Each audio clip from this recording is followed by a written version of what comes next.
Since I'm old, I watch most of this in segments and episodically on iTunes and stuff like that.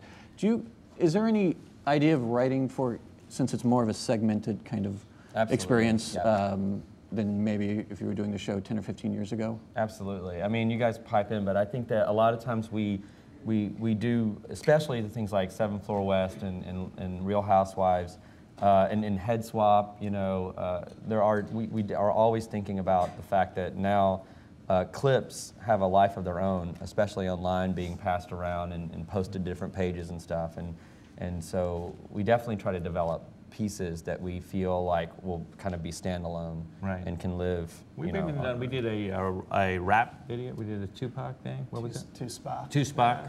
Half Spock, half. Oh, you saw it. A Vulcan rapper, right? That was somebody was going to do it eventually. Were you proud of that? You seem a little sheepish about it. Maybe one of the He's just a modest guy, yeah, but it was a really funny I was piece, really proud of that. Blieden directed it, and I thought it was, like, visually, it was awesome. And we get to do big things sometimes, but you know, the film unit is like pretty small, so like we'll get to do like one big piece that's like high production value, and then the rest of the time it's just whatever we can accomplish with like a couple cameras and. Is that a pretty standard thing? I just don't know for a talk show to have a film unit. No, I think is it a new thing? Correct me if I'm wrong, but I think that was a special thing that they wanted to do on this show. I don't think other shows do it, and that was.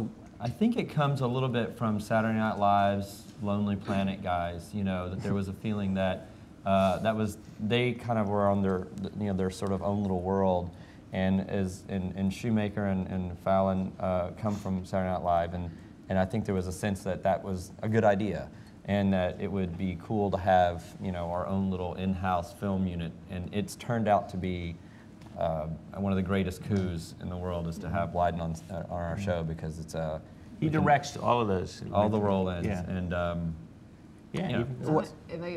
just having shared. I think Blieden has his own little space now because his production got too big for us to share an office. But when I got there, we shared an office together, and you know, I knew Blieden in LA, but honestly, I've never seen somebody at a comedy show take such a genuinely artistic approach to what he does and what he makes, and it's really no, I haven't. It really is like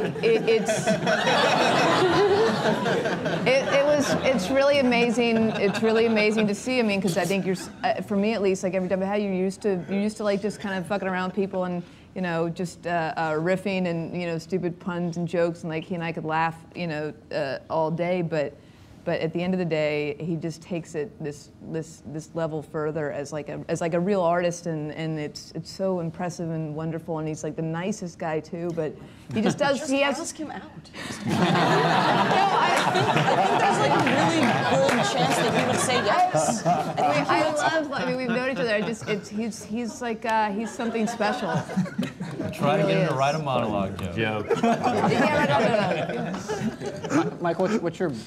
I think some people might be interested. What's your background before I was an actor an actor and a writer in the beginning of my career, but I always had cameras and shot things, and my friends always called me to like shoot things for them, and I was always like, oh God, I mean, just learn all the technology yourself. Like, I just don't want to deal with it. That is still what he does. It was really, it was something that I struggled with for many years.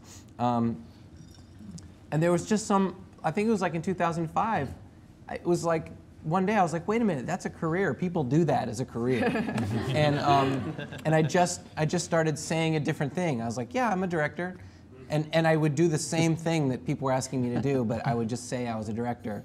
And right away when I started saying that, people started calling me a lot more. I remember I was interviewing... it's like The Secret. Exactly like The Secret. This is why he'll have a job after all us writers are. That's true. I was interviewing Mitch Hedberg before he died, and he was talking about how he had this reputation for being this great comic who was on the road, and how it was so cool that he just toured, and He was like, you know, I really wanted to have a sitcom. I went to LA, that was what I really wanted, and they paired me with writers, and I couldn't do it, so I started touring. And he's like, over time, you inadvertently find out what you're good at, and then you make that your thing. I felt like that was very much what happened to me. Is I just discovered there was a need for something that I could do that I was more valuable as that than as a comic actor, and I like it. I like it more.